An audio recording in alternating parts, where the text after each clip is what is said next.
Thank you. And thanks to all of you for coming today to talk about where we have been with computer security, where we are today with computer security, and where are we going. And indeed, I've been looking at this for quite a while. I've been working at F-Secure forever, way longer than I would recommend to anyone work at any location. I mean, you really shouldn't take any career advice from a guy who's been at the same company for over 24 years. But that's what I've done. So good or bad, that's what I've done. But during those 24 years, we have seen massive shifts in who we are actually fighting and what the attacks look like. And that, of course, isn't a surprise, because back then, when we started analyzing viruses, they were completely different in every possible way. But the biggest change that I've seen during my years fighting online crime and computer crime hasn't been a technical change at all. It's been a social change. It's been the change in who creates the attacks, who writes the viruses, who creates the worms, who launches the backdoors. Because there we have seen a very clear shift from the old school happy hackers who wrote malware for fun to where we are today, where we are seeing malware being written and deployed by organized crime gangs who are making millions with their attacks, as well as seeing governments, democratic Western governments, writing malware and deploying it against other democratic Western governments, which would have been total science fiction just a decade ago. But that's actually happening today. So what I wanted to do here with you today is to give a quick rundown on how the hell did we end up here? Like, where did this actually start from? And we actually touched upon that already, because these problems, the computer virus problems or PC virus problems, started in 1986 with the brain virus, which was already mentioned, the first PC virus in history. So 1986, that means that 3 years ago this virus turned 25 years old, and we actually had a meeting inside our labs about, what should we do about this. The first PC virus is going to be 25 years old. And our PR team had a suggestion that we could make some publicity around this. We could have a social media campaign to raise awareness about malware topics. And I told them that sounds boring. We don't want to do that. Instead, I suggested that I'll go and find or try to find the guys behind the first PC virus. And if I find them, I'll go to them and talk with them about what they started 25 years ago. And when I suggested this, I actually had a hunch that it might be possible to find them. Because if you actually go and look at the brain virus, that's actually a floppy, an image of the original floppy that we had in the lab of the first virus in history. I always carry a bunch of floppies with me. The one I have with me right now is not the original Brain A floppy, because I don't have that anymore, and you'll see why I don't have it anymore, but something like this. Now, if you actually take a dump of the boot sector of the 5 1/4-inch floppy right here, which you can still do with today's technology, you can still buy USB controllable floppy drives, both 3.5-inch and 5 1/4-inch drives. So if you actually do that and dump the code of the brain virus, you'll see that, okay, that's the boot sector, that's the initial code. But if you go down, you'll see that the brain virus actually contains text. Welcome to the dungeon, 1986, Basit and Amjad. And then it has an address, a street address, in the city of Lahore, which is in Pakistan. So 3 years ago, that's what I did. I boarded a plane and I flew to Pakistan, to Lahore. And I'll tell you, it's not really a holiday destination. It's not one of those cities, but the people were very nice. And so I took a taxi and I went to the street address listed inside the virus. That's the actual street. And this is the entrance to 730 Nizam Block Allama Iqbal Town, which is the address inside the virus in 1986. And then I knocked on the door. And would you know it, inside there were two guys, Basit and Amjad, the guys who wrote the virus in 1986. On the left standing is Basit, sitting down is his brother Amjad, one of their assistants is on the other side. These guys are still there, 25 years later. So nowadays they are businessmen. They actually run an operator, a telco. And the telco is called Brain. So nothing really changed. They were writing viruses 25 years ago called Brain. Now they run a company called Brain, and they are in the very same address all this time. But we had a very interesting discussion, because of course back then in 1986 they had no idea what they started.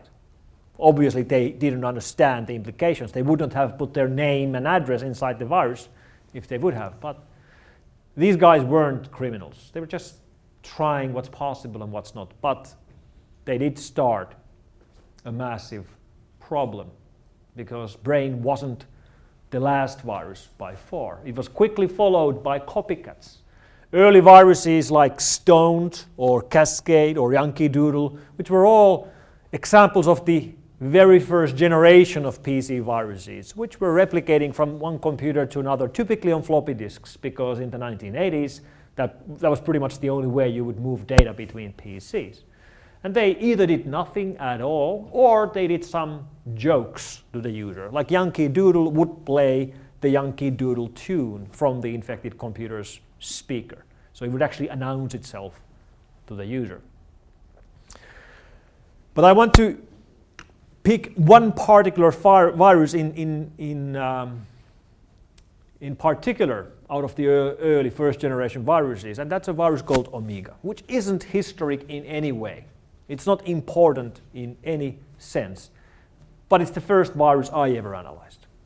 Like back then, when I was hired by Risto Siilasmaa to join this new startup called Data Fellows, and I did various kind of coding things, but the very first virus that I ever analyzed, in fact the very first virus we ever analyzed inside F-Secure, was this one. I spent, I guess, several days going through the code, which I actually printed on paper, and I did the analysis on paper. And it also became the first virus I ever named. I named it Omega because it displayed the Omega symbol on screen every Friday the 13th, and then it would go and destroy the computer by overwriting the hard drive, zeroing it out. And that's what viruses typically did around the time. They were destructive. They would destroy everything for no reason. Later on, we started a tradition in the company, which is that after you've been with the company for a decade as an employee, you get a watch. And because of this, the watch you get is actually an Omega watch. So I know what you're thinking. I should have named the virus Ferrari. Next time. Then we entered the era of massive global outbreaks and the media hypes around them, with viruses like Michelangelo or VCL, which would be in the headlines all over the world. VCL was especially weird media hype because the main reason for the hype wasn't that it was particularly widespread, it was that how easy it is now to create viruses. And this was in 1992. And the reason why it was so easy to create viruses is that VCL isn't actually a virus. It's a virus creation toolkit. The abbreviation is Virus Creation Laboratory, VCL. That's what it looks like. It's a MS-DOS program where you just point and click and hit generate and it makes a virus for you. And this created a huge crisis that, oh my God, we can never keep up with the new viruses now because anybody can create them and antiviruses will all die. Well, of course, that never happened. We were perfectly fine in keeping up with these kind of technologies because it's fairly easy to create a detection that detects all possible combinations or mutations of viruses you could create with these tools. Then time passes. In 1995, people start using more and more these new graphical user interfaces as operating systems. First Windows 3, then Windows for Workgroups, and then in 1995, Windows 95. And with Windows 95, people start to use Word and Excel and PowerPoint. And in 1995, Word, Excel, and PowerPoint have embedded macro functionality turned on by default, which means when you open up a document file, it can run code. Natively run code on your system. No questions asked. Does that sound like a bad idea? Yes, it does. And that's where we were in 1995. Another favorite feature of the tools we had in the early days of the web is that many of us were reading email with Mac or Windows email program called Eudora. And one of my favorite features of Eudora is that there's a setting called auto-execute attachments. Yes or no? Think about that. Auto-execute attachments. So somebody sends you an email with a program attached, and there's a setting that is going to automatically run it for you, and you can choose whether you want to do that or not. But even the fact that the option is there tells you how innocent the internet was still in 1995. Well, concept was the first it was the first Word macro virus. So you got infected just by receiving a Word document and opening it in Word. And once you got infected, every single document you modified in Word got infected as well. Now think about that. Most of us spend a big part of our time modifying documents, Word documents or Excel documents or PowerPoints or what have you. And then when you share that to someone else over a network drive, over attachment, over whatever, they're going to get infected. And now every document they modify will be infected. A virus like this would even today spread like a wildfire. And that's what it did in 1995. We entered the era of macro viruses spreading through Word, Excel, and PowerPoint attachments. And this was the number one problem for 2 years. What killed this problem? Microsoft killed it. They changed the default settings in the next version of Office, turning off macros by default, and the problem went away. So there are things that can be fixed by the operating system manufacturers or by the platform manufacturers. Windows viruses started getting more problematic. This is from 1998. The Marburg virus, which I picked because it makes this nice visual activation effect. So on random intervals in your Windows, in this case this is Windows 95, or maybe Windows 98, I can't tell the difference anymore. It actually would show itself to the user by putting these stop signs on the screen. Stupid stunts like that. So it was still fairly easy as a victim to tell that you're infected. Typically the malware would somehow make itself visible to you, either by being destructive or by showing itself. Melissa was the first widespread email outbreak, because by now email is commonplace. Everybody's using email all the time, so email worms became the next big problem, with worms like Melissa and love letter, also known as I love you. Sending emails from your system with your name and your email address to everybody in your address book. And the email is titled I love you. And the email contents talk about this love letter for you. And there's an attachment which looks like a document, but it's actually a VBS script, which will then repeat the same procedure on the recipient system. Now he will or she will send that email to everybody on their address list. So by now, email worms and macro viruses and the whole virus problem has become commonplace. Everybody knows about these. Everybody knows they have to take care of the computer security. And then we enter the phase of web worms. So we went from macro viruses to email worms to web worms. Web worms like Code Red, which would infect machines without the user doing anything at all. So with email worms, you have to read emails, you have to click on attachments. With macro viruses, you have to open documents.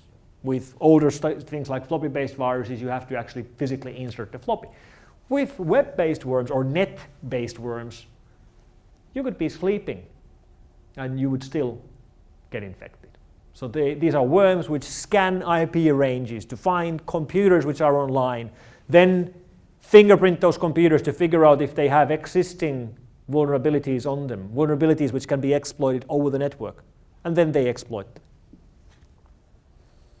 So Code Red was going around the world in 2001. Here's a visualization of the first 24 hours in the life of Code Red. Those are infected machines worldwide. And you can see a pretty nice explosion in the rate of infections as it reaches critical mass right about now. Here we go. You can see, for example, Hawaii is completely submerged.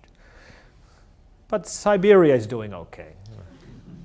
Now it loops. So that's the first 24 hours of Code Red. Code Red was actually targeting not workstations but servers. Windows, IIS web servers, unpatched versions which had a remote code execution vulnerability. So those are infected websites. But we got many similar outbreaks over the next 2 years which were targeting workstations. So your Windows computer at home or at work would get infected just by being online. You could be sleeping and your home machine would get infected. And the reason why this was so easy to do in 2001 and 2002 and even 2003 is that nobody was running firewalls. Now let's stop and think about that for a moment. This is 2002. That's not too long ago. Nobody was running firewalls. The default Windows or Mac installation had no firewall. You would have all your ports probable from the public internet from anywhere in the world. So if you had any services open, and Windows had tons of services open, anybody from anywhere in the world could remotely try to access them. No wonder we had problems. Worms like Slapper and Slammer and Blaster and Sasser made the headlines from 2002 to 3 to 4. And they would all scan for machines and remotely infect them. And these would go around the world in minutes. Slammer broke the records. It scanned every single IPv4 address on the planet in, was it 17 minutes? Something like that, 14 or 17 minutes from the moment when it was launched. So if you had a system online which was infectable, it was infected within the first 15 minutes basically. And then it was already game over. It had already done anything or everything it could do. And for the victims, the most typical way these network worms would show themselves would be an error message like this. If you were running Windows, for example, Sasser would try to infect your LSASS, the RPC, TCP 139 functionality of your Windows, and it would actually crash the RPC process in progress. And RPC process was, and I guess still is, a critical process for Windows, which means Windows recovers by rebooting. But it won't just blindly reboot. It will give you a little bit of time to recover, like save your files, and then it will force a reboot. It gives you 60 seconds. And what actually happened for many, many users back then was that they were hit with this error because they had a machine online which had RPC vulnerability, had no firewall, so every time some machine would scan their IP address, they would crash like this. They would reboot, and then 15 minutes later, boom, it happens again. Happens again. Happens again. They can't work. The machine reboots several times an hour. So what do? Well, they go and ask someone. If you're a home user, you go and ask the smart teenage boy in the neighborhood, like, hey, my machine is rebooting, what's going on? And he will tell you, oh yeah, it's a worm, scanning for TCP 139. It's a worm rebooting your machine. Okay, what do? Well, you have to patch your computer. And this is 2002, which means there's no automatic updates. So how do you patch your computer in 2002? Well, you take your browser, which is, I guess, IE4 or IE5, and you go to Microsoft.com and you search for the RPC patch, and you'll find it. Excellent. And then you can click on the download button. Excellent. Let's save this patch, which is an exe file, download it over HTTP. Think about this. No SSL, no nothing. Let's save it to work, to the desktop, and start downloading it. Excellent. Here we are downloading the patch, which will save us.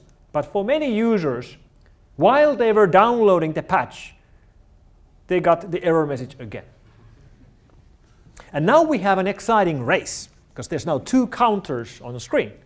One of them is counting down the seconds from 60 to 0 before you reboot. The other one is counting the download progress from 0 to 100% until you're done with the download. And this exciting game was being played all over the world, including in Finland by, I guess, millions of users. And as you might guess, quite often it ended frustratingly just before you finished the download to get the patch. And then you would have to reboot quickly and try to do it faster and get the patch before it reboots. Quite frustrating. But these were very real problems. These worms created massive amounts of traffic. They found their ways into systems that at the time nobody could even imagine that it could happen. For example, the blaster worm found itself into the internal network of at least one nuclear power plant, infected several hospitals, infected X-ray systems. We worked with CSX, the railroad operator from the United States. They had a problem where, well, this is actually a press release they put out on the 20th of August 2003. We were infected with blaster. The infection resulted in slowdown of major applications, including the dispatching and signaling systems. As a result, all passenger and freight train traffic was halted immediately, including the morning commuter train service into metropolitan Washington, D.C. area. So a worm stopped trains in their tracks in the capital of the United States of America. This actually happened. This happened 12 years ago. So when we speak about critical infrastructure today, that's not new. We've had problems with critical infrastructure and computer attacks already a long, long time ago. Here, the attack wasn't on purpose. They weren't trying to shut down the train traffic on purpose. They just did. They also infected, by accident, Air Canada, which was forced to shut down flights. They also infected Finnair's ticket sales system. So you weren't able to get tickets to planes here in Finland. So problems which, in many ways, should have taught us lots of lessons already 12 years ago. I remember we were working with one Finnish company which manufactures forest tractors, which are then deployed deep inside forests and cut down trees. And they were already heavily computerized back then, which means they were online and they were running Windows. And they started rebooting in the middle of the forest. So you have a tractor, like €1 million tractor in the middle of nowhere, rebooting itself all the time. And they were actually forced to deploy other tractors to help them, like with embedded geeks in the tractor to find the rebooting tractor and patch it so they could actually get it running again. Things I hope we'll never see again.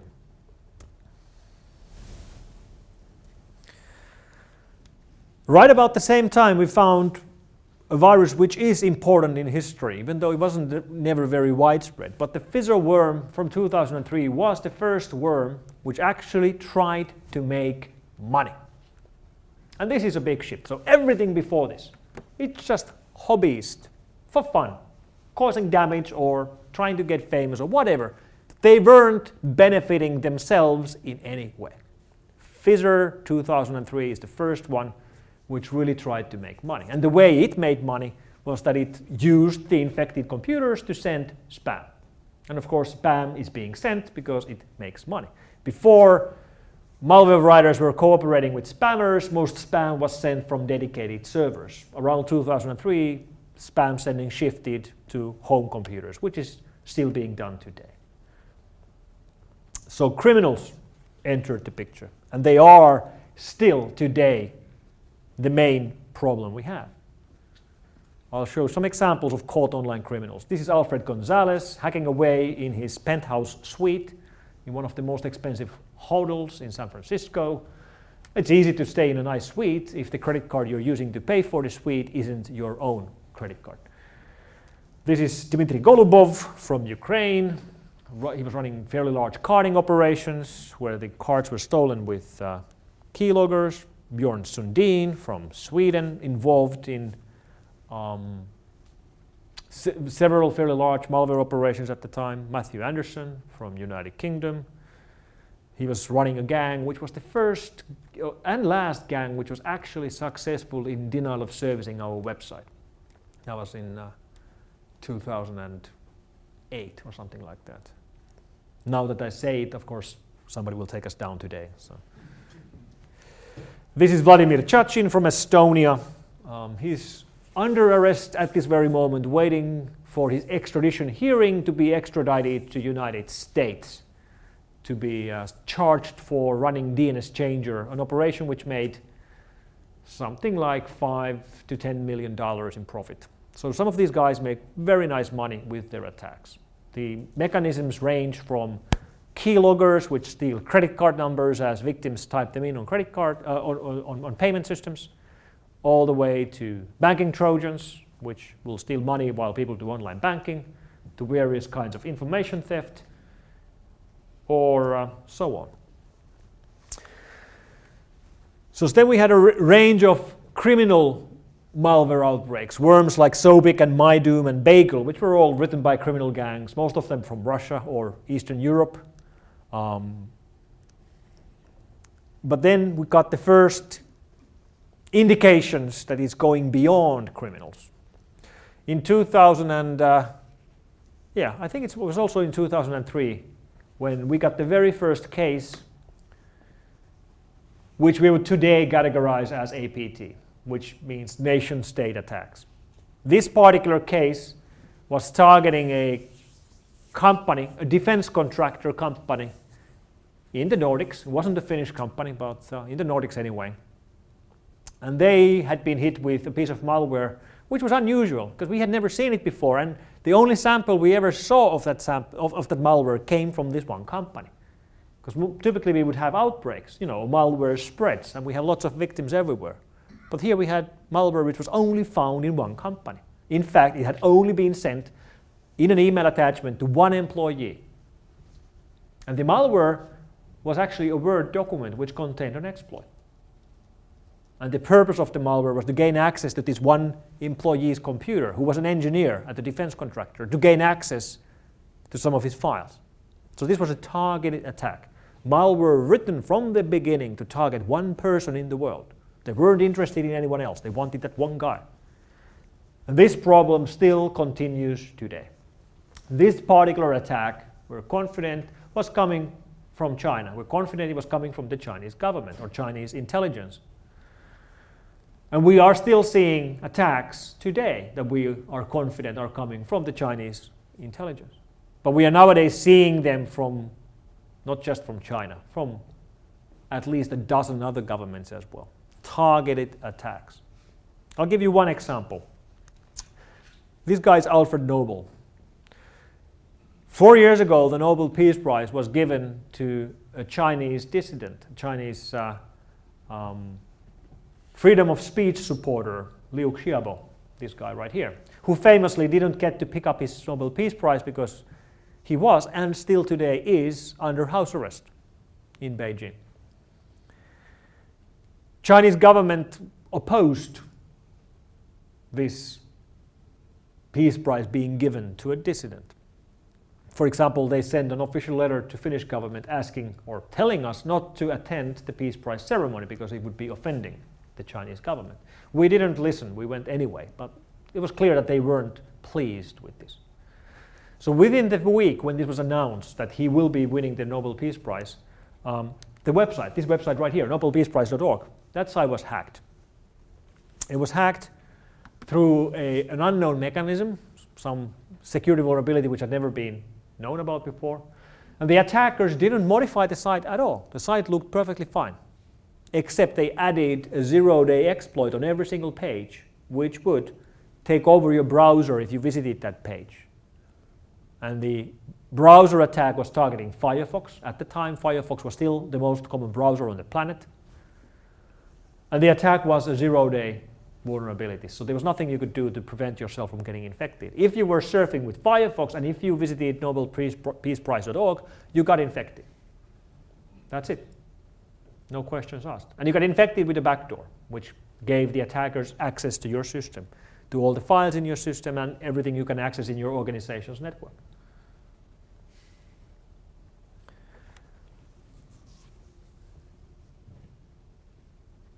So one of the administrators for Nobel Peace Prize eventually figured this out, that there's something wrong here. We've been hacked. He shut down the website. He sent out public warnings. He did forensic examination of how they got hacked. He published a reverse engineered version of the malware to help people recover. He did an excellent job overall. excellent recovery from a very bad situation. In fact, he did such a good job that as a way of saying thanks, he got invited to the Nobel Peace Prize ceremony. Or, in fact, he received an email which invited him to the Nobel Peace Prize ceremony. This email right here. And if you actually open up the attachment, it has an official invitation to the Nobel Peace Prize Gala. The only problem is that this PDF file contains an Adobe Reader exploit, which will take over your computer if you try to read this PDF file. And the email right here is all fake. I actually was in touch with the sender of this email, whose signature you can see here, and he confirmed that he never sent it. But he did confirm that that is his email address, that's his signature, and this is a real invitation to the Nobel Peace Prize Gala. He just never sent it. So the question then becomes who sent it? Or let's put it like this, which government sent this? And it's quite clear here that this was the Chinese. Who else would have the motive? But like I said, it's not just the Chinese who are playing this game. We have APT attacks, documented cases of them being launched by the Russians, by the Americans, by the British, by the Vietnamese, by the Indians, by the Pakistanis, by Iran. So this has become a standard tool in the toolbox of the intelligence agencies. And it really is no wonder, because most of these attacks are being used for intelligence gathering or espionage or spying. And what is spying? Well, spying is the act of collecting information. And information used to look like this. That's what information used to be. It used to be something printed on paper, something physical. So in the old days, if you wanted to reach this critical information, you had to come where the information is. You had to physically come to it and copy it or steal it. But today, information is virtual. Today, information is data. You don't have to go to it.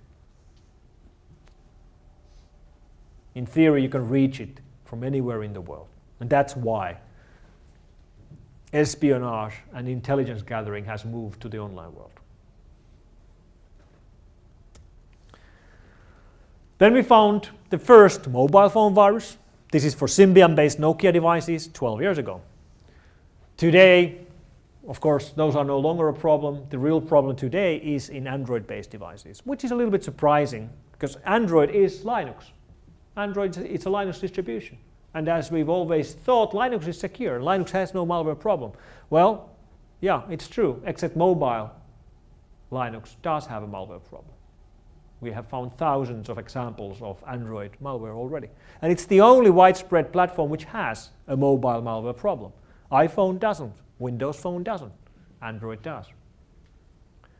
But even then, it's much, much cleaner, the situation with our PCs. Mobile systems in general are getting better. They are getting also more restrictive and more closed, but they are more secure than our traditional systems. So for example, last year when Microsoft announced that they no longer will support Windows XP, I got lots of phone calls from people asking for help. Hey, I have this old computer around the house running Windows XP. What should I do now? I can't upgrade it to any other, it won't run Windows 8, so what do I do? So what I typically told them is that, what do you actually use the computer for? And they're like, I don't know, surf the web, send a couple of emails, pay my bills. So I told them, why don't you ditch the old computer and buy a tablet? An iPad or some Android tablet, something like that. That's going to be a million times more secure than your old Windows XP computer. It's going to be faster, easier to use. Mobile systems, our new systems are actually better secure device. They are more restrictive. You can't write a program, your own program for an iPad. Think about that. You have an iPad, a computer, which you can't program. That sucks. It's like basically having a PlayStation. Like it's closed for you, the owner. But then again, if you are a guy from, I don't know, somewhere in rural Finland who just surfs the web and pays his bills, he probably doesn't want to program it anyway. So for that use, that's perfectly fine.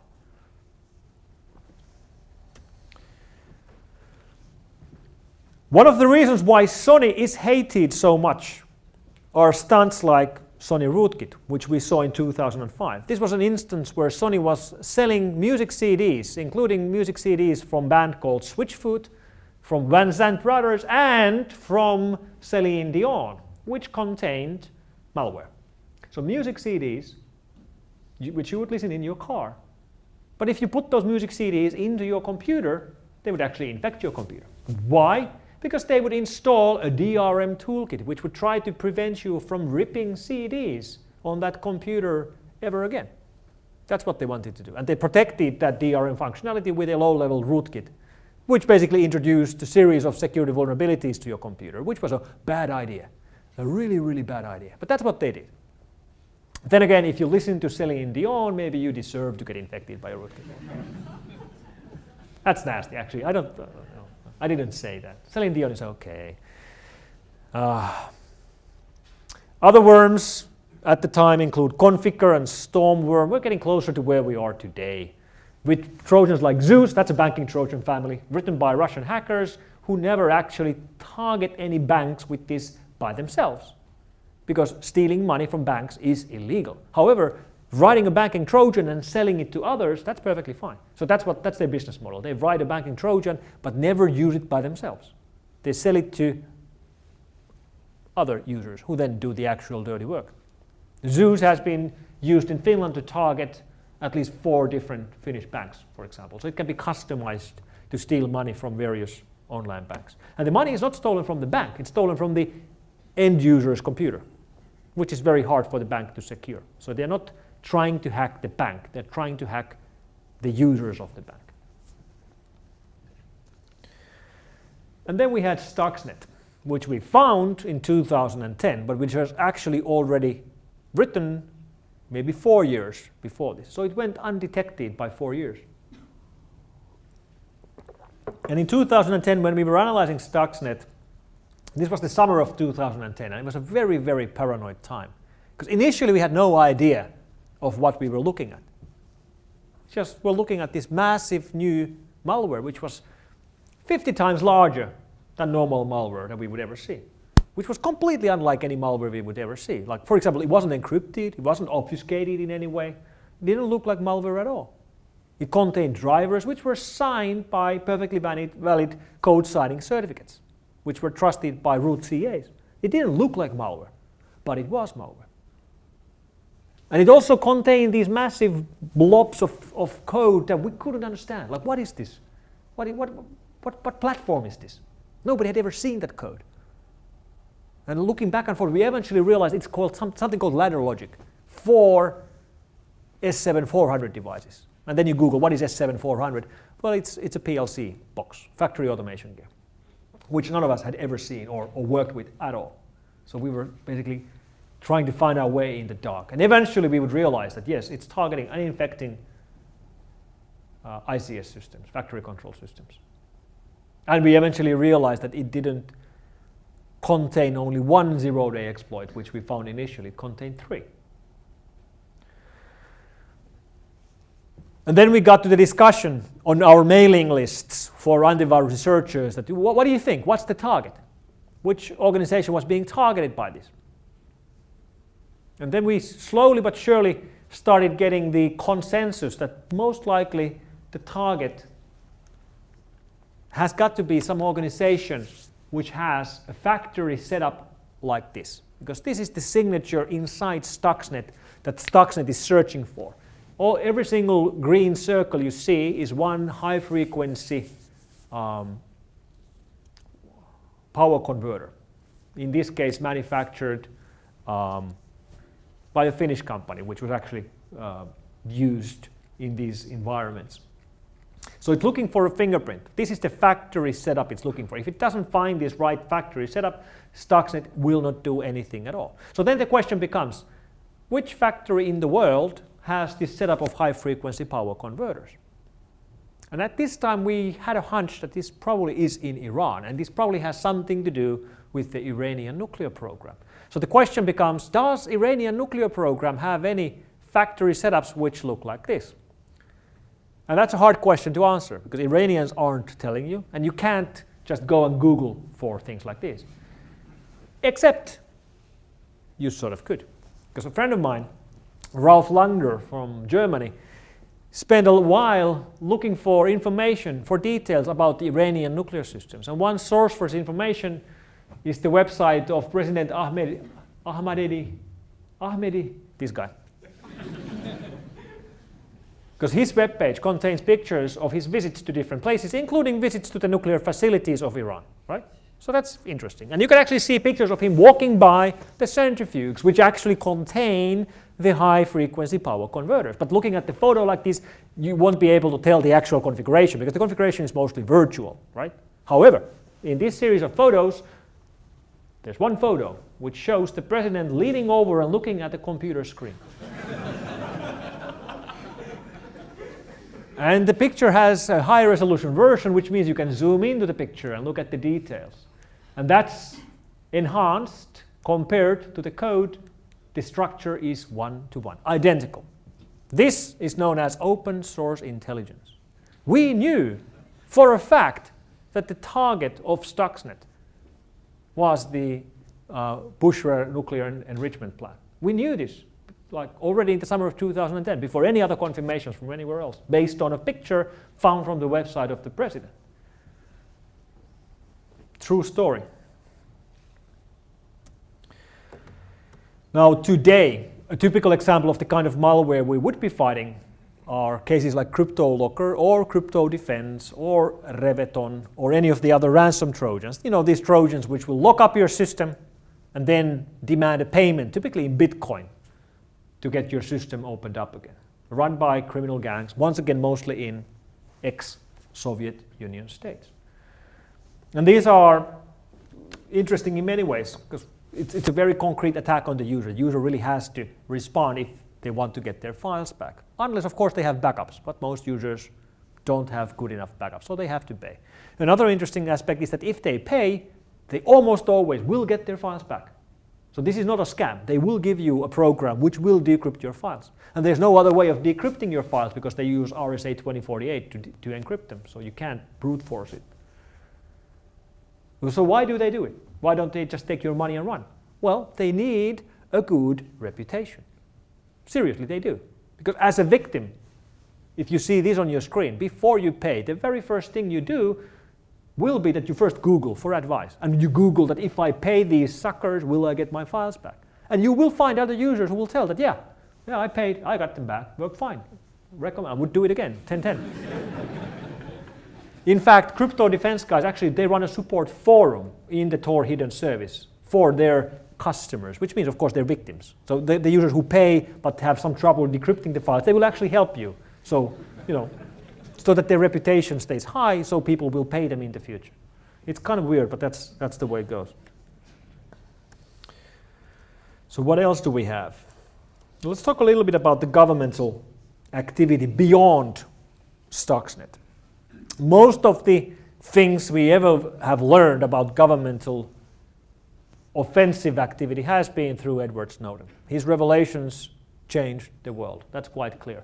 And by the way, I have a movie recommendation to all of you, which is the movie called Citizen 4 by Laura Poitras, which has been playing around in movie theaters around the world. Here in Finland, it hasn't and won't be in theater release. However, the Dog Point Movie Festival in Helsinki in 2 weeks will actually play Citizen 4 twice. So that's a movie recommendation for you. I saw the movie in December. Trust me, it is worth seeing, and most likely will win an Oscar for the documentary category. But outside of United States, then what do we know about the other governments?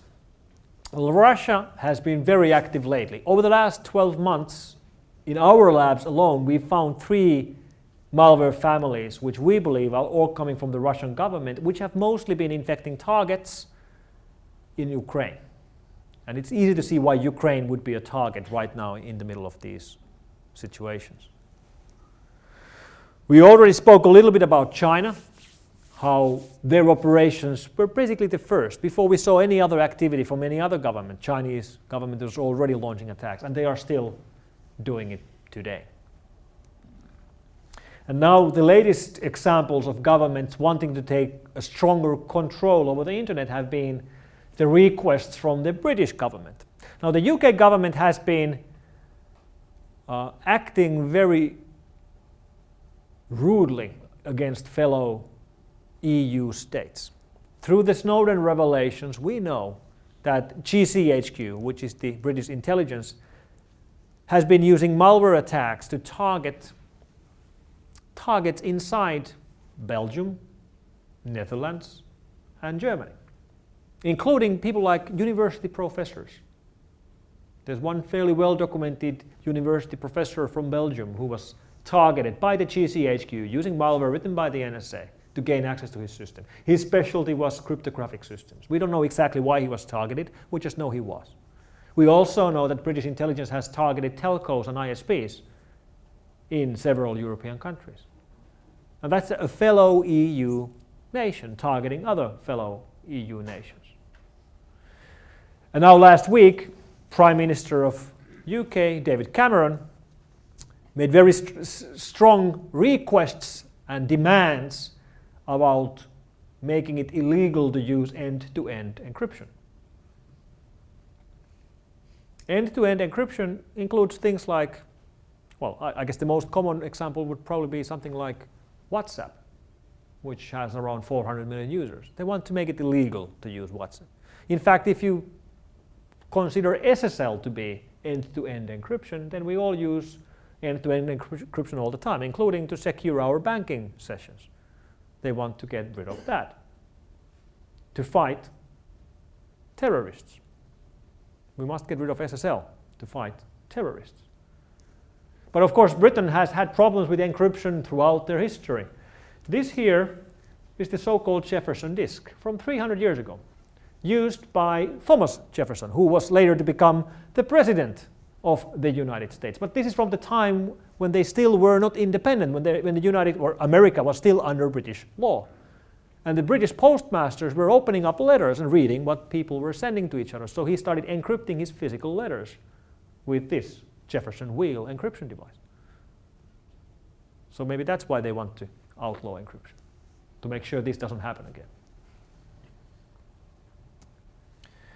And then we had the biggest and the weirdest story before Christmas. Sony Pictures getting hacked. Sony Pictures getting hacked over a movie which depicts Seth Rogen and James Franco going to North Korea and killing Kim Jong-un. I watched this movie recently. It was actually much more violent than I was expecting. I thought it was a comedy. Well, it is a comedy, but it's sort of like splatter comedy. Lots of blood, especially Kim Jong-il's death is very bloody. But, you know, I'm not a movie critic, I guess. But. And the weird thing about this particular incident was that over the hacks, US government kept repeating that this was done by North Korea, and they know it was done by North Korea, but no, they will not show their evidence on why it was North Korea, but just trust us, it was North Korea. That's what they were saying. And we had a really hard time believing that. Well, I guess we had a really hard time believing that until yesterday, when New York Times broke the headline about how they knew. The NSA knew that North Korea did it because the NSA had hacked North Korea already years ago. So now the situation is that, oh my God, these North Koreans are awful because they are hacking US systems. And by the way, we know because we hacked their systems. But nevertheless, the Sony incident is unusual. Like the retaliation from whoever the attacker was, apparently the North Koreans, was pretty amazing. Like posting their private information online, posting the information about all their employees, posting the medical history of all their employees, posting unreleased movies to the net, and then destroying big part of the infrastructure by overwriting hard drives. That's pretty bad. That's what happened. And then my last example of where we are today. Well, the extremists and the terrorists, the real world terror groups, are gaining more skills. Especially ISIS has real hackers amongst themselves. And this is a bit worrying. And when I say real hackers, when we're talking about Western capable hackers who we have been tracking for years, who have left Europe and went to Syria and joined groups like these. And that worries me about the future. But if you want to look beyond the near future to the far future, where could we be with malware eventually? Well, I guess the most far-fetching example would be based on a real malware, which actually does exist. This piece of malware infects genomes, biological genomes. It modifies the genome so that they will actually replicate and carry a computer malware with them. And I know this sounds far-fetched, but it actually exists. This piece of malware, you will actually find it if you Google for SPTH SYN 1.0. SPTH is an acronym for a European malware writer who calls himself Second Part to Hell. And he created this experimental malware which infects these synthesized genomes with a piece of malware which is then able to replicate inside the genomes, even if they're moved back to animals or to human beings. And then later when they're analyzed, the PC malware part would be still inside the genome. Here's actually what it looks like in the encoded form. This actually exists.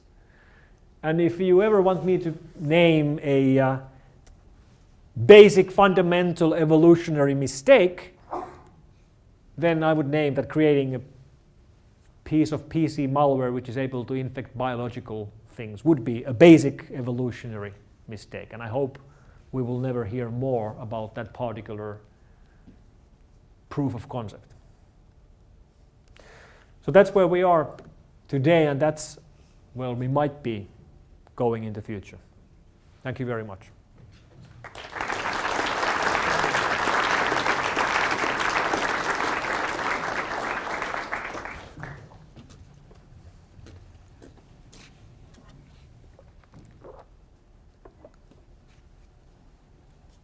Okay, I'm sure we all have a lot of questions.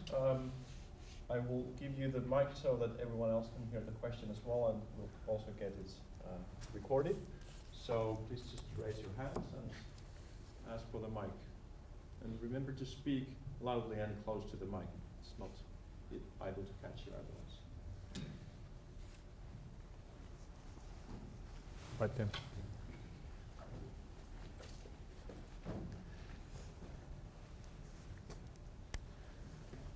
Thank you for your lecture. It was very interesting. I'd like to ask about the how is better to protect the home computer running Linux, for instance, Ubuntu distribution. Should we install some antivirus, or what is your opinion? Whether an Ubuntu user should run an antivirus or not? Well, no, not really. This is the same advice I used to give to Mac users around 3 years ago. Like, people would come to me and ask, I have an OS X, do I really need an antivirus? And I would say, no, not really, even though we sell an antivirus. Because 3 years ago, the risk of getting hit by an OS X virus was so low that I didn't really think it was necessary. There, I've changed my opinion, because now we have. There was one particularly large OS X botnet, which was big enough, bad enough, that it really required an antivirus to block it. That hasn't happened yet on Ubuntu. Like I said earlier, this has happened on mobile platforms, on Android Linuxes. It is a problem, especially if you use side-loading or third-party app stores. On Ubuntu, it hasn't. Of course, there are attacks. We see Ubuntu malware very rarely, but we do. Mostly we see, Perl bots or Python bots or PHP bots. And of course, PHP bots would work on Windows PHP as well, but most PHP machines are Linux machines. The reason why users run antiviruses on Ubuntu or other Linux distributions typically is that they are hosting files for other users, or it's a gateway. So it's an email gateway. You want to scan the email traffic for Windows malware.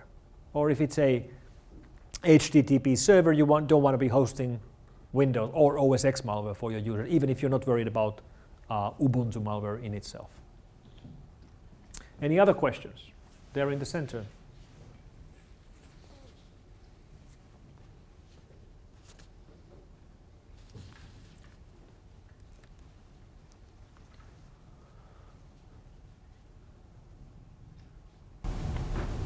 Thanks for the interesting talk.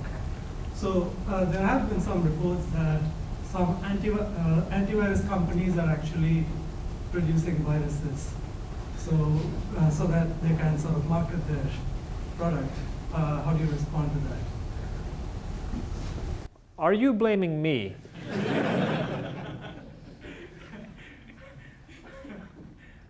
You want to take this outside, you know? I'll kick your ass, I promise. Now, this is actually a question that I used to hear regularly. By the way, officially, I find it offending. Not a joke. I do find it a bit offending. It's like, you know, fuck you. However, I used to hear this question regularly 10 years ago, 15 years ago. And then it was sort of easy to see why people would think that. Because before financially motivated malware and before online crime became commonplace, we had this era where people would see and hear about viruses all the time, but they couldn't see any logical reason why anybody would write viruses. They would just, you know, there's tons of viruses going around. Why? Who's writing these viruses? Who's benefiting from viruses? And then they think through, okay, well, you know, antivirus companies obviously benefit from viruses because they sell solutions to these problems. So it must be antivirus companies behind all of these attacks. However, then after 2003 or 4, people saw that actually, you know, there's these gangs operating in the online world making millions with their malware. So now there was a better answer to the question who's writing malware. They saw a very good, clear motive for virus writing, so they didn't have to come up with conspiracy theories anymore. But over these 24 years that I've worked in this industry, I'm not aware of a single antivirus company which would have done that, for obvious reasons. If you get caught for doing that, you're out of the business forever. There's no conspiracy. Antivirus companies aren't writing viruses, and I'm still happy to kick your ass after this. Any other questions? Any better questions? Over there, thank you. Yes. Just a second, let's get the mic. We talk a lot about Internet of Things. We talk about cyber-physical systems. We talk about industrial Internet, smart grid, and so on. So can you comment about that? Indeed, Internet of Things and everything getting connected to the online world clearly will bring new problems to us. However, most of the problems probably will not be the kind of problems that we think about today. I guess Internet of Things will surprise us.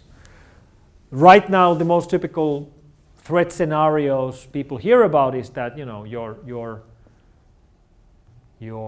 microwave oven, or let's say your toaster, gets connected to the internet, and then the evil hackers will hack your toaster and they will turn it into 11 and they will burn your house down and they will kill you. That's the threat scenario. But that makes no sense. Like, why would the hackers do that? I mean, even if they could, why? Like, burning down houses and killing people is illegal. Like, why would they do that without any benefit for themselves? That's not going to happen. Or your car has computers, your car is online. Evil hackers will hack your car and they will drive you off a cliff and they will kill you. And that's not going to happen either. Like, why would they do that?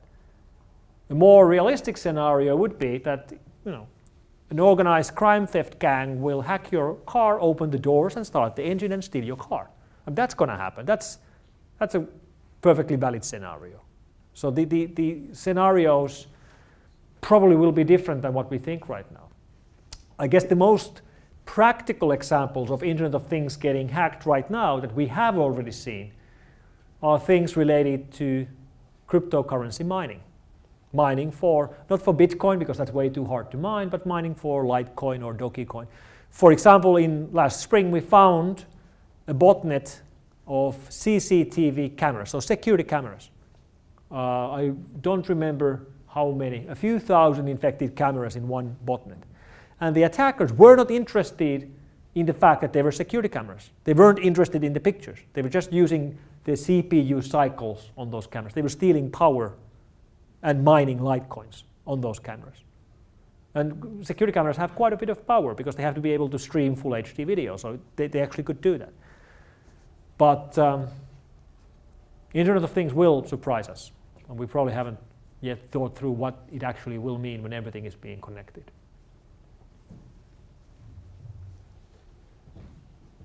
Thank you for your Mikko, nice presentation. Coming to the IoT issues, what kind of countermeasures we could introduce on the systems that are being planned right now and they are going to be sold after some 2-3 years? What are the best way of acting when developing these kind of new systems? I'm not stealing your company's sales by asking, but what kind of real measures could be done so that the countermeasures against viruses would be more effective, since Windows was not designed in this way, and for IoT or other systems? What kind of advices you could bring us? Unfortunately, it doesn't matter what kind of advice I could have here. There's lots of ways that embedded systems or industrial control systems or Internet of Things systems can be made more secure. Secure coding practices, active patching, open source review, strong cryptography, tons of things that could be done. None of that matters, because in the end, the cheapest devices will outsell the more expensive devices. And the less security you have, the cheaper your device will be. So right now, there's a run to the bottom. These gazillion manufacturers, most of them in Far East, manufacturing like internet-connected watches and internet-connected doorbells and internet-connected microwave ovens. And the cheapest devices will sell better than the more expensive devices. And people don't consider security as a selling point at all. They will disregard that. And this isn't new. We've seen this before. Let me give you two examples. Windows XP. Windows XP, which was a nightmare in security. Windows XP, despite all of the horrible problems it had, including the fact that it had no firewall, it had no automatic updates, it was easy to exploit, it had tons of ports open. None of that mattered in the sales. Windows XP was a massive, massive commercial success. Windows XP made billions to Microsoft. Windows XP was the most common operating system on the planet for a decade, despite the problems. Let me give you another example. Android. Android, you compare Android security model and Android App Store security model to the competition, Windows Phone and iOS. It's clearly the worst of the three. And it is the winner. 70% of the smartphones on the planet are running Android. So security is not a selling point. The weakest product security-wise can be the best-selling product on the planet. We've seen this multiple times, and we will see it with the Internet of Things as well. Do we have one more question? I think there are cold drinks outdoors waiting for us, so that's why I'm trying to keep it short. And the rest of the questions, by the way, we can take them outside. Sure. Off the record. We like off the record. Thanks for really interesting presentations regarding this IoT, but not only IoT. We have been now quite a lot focusing on the challenges that happens in the consumer end or customer end, whether it's car or home or microwave oven or whatever. What about cloudification? Because that's something that worries me, that whatever I'm doing, all the information from my behavior, my home behavior, electricity usage, all that goes into the cloud. And I do agree what you were saying, that indeed this, let's say, abusing or misusing of the data will be completely different in the future, what we have never seen before. So any comments about this clarification? It's the first time in history of the mankind that any single citizen anywhere in the world can be followed throughout their lives. Anything they do, everything where they travel, who do they communicate with, what do they communicate, basically even what they think. For the first time in history, this is all collectible, and not just in theory, it also is being collected. And I'm not sure, actually, let's put it like this, I'm quite sure But we haven't, as a mankind, we haven't understood the implications. It's sort of like a massive experiment of mankind where everything we do is suddenly trackable and attributable to us. And there's no easy way to fight that. There are ways of fighting it, but there's no easy way to fight that. That's why most of us can be tracked. That's why most of us continue to answer when asked, would you rather store your files in a secure cloud under your own country's jurisdiction? They will say, yes, that's what I want. But then when they actually do, what they actually do is that they use the cheapest or the free version, or the most available, accessible version built by default into their handsets or computers. So we say one thing, but we do another thing. And I don't really know what that's going to lead to.